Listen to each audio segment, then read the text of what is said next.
और उसने तुम्हें भी जिलाया जो अपने अपराधों और पापों के कारण मरे हुए थे, जिनमें तुम पहले इस संसार की रीति पर और आकाश के अधिकार के हाकिम अर्थात उस आत्मा के अनुसार चलते थे जो अब भी आज्ञा न मानने वालों में कार्य करता है।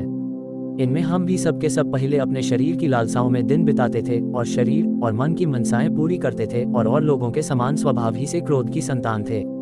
परंतु परमेश्वर ने जो दया का धनी है, अपने उस बड़े प्रेम के कारण जिससे उसने हमसे प्रेम किया,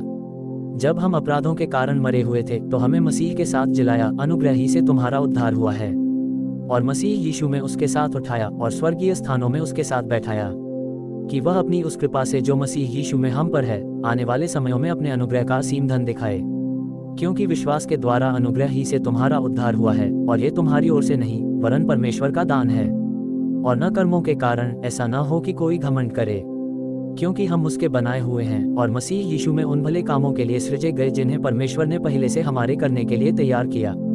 इस कारण स्मरण करो कि तुम जो शारीरिक रीति से अन्यजाति हो और जो लोग शरीर में हाथ के किए हुए खतना से खतना वाले कहलाते हैं, वे तुमको खतना रहित कहते हैं। तुम लोग उस समय मसीह से अलग और इस्राएल की प्रजा के पद से अलग किए हुए और प्रतिज्ञा की वाचाओं के भागी न थे और आशाहीन और जगत में ईश्वर रहित थे।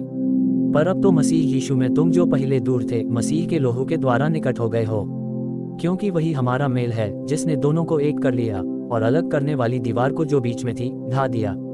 और अपने शरीर में बैर अर्थात वह व्यवस्था जिसकी आज्ञाएं विधियों की रीति पर थी मिटा दिया, कि दोनों से अपने में एक नया मनुष्य उत्पन्न करके मेल करा दे, और क्रूस पर बैर को नाश करके इसके द्वारा दानों को एक देह बनाकर परमेश्वर से मिलाए। और उसने आकर तुम्हें जो दूर थे और उन्हें जो निकट थे दानों को मेल मिलाप का सुसमाचार सुनाया,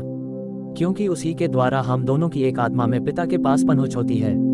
इसलिए तुम अब विदेशी और मुसाफिर नहीं रहे, परंतु पवित्र लोगों के संगी स्वदेशी और परमेश्वर के घराने के हो गए,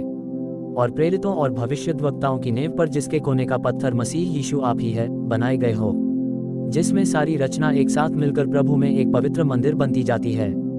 जिसमें तुम भी आत्मा के द्वारा परमेश्वर का निवास स्थान होने के लिए एक साथ बनाए जाते हो।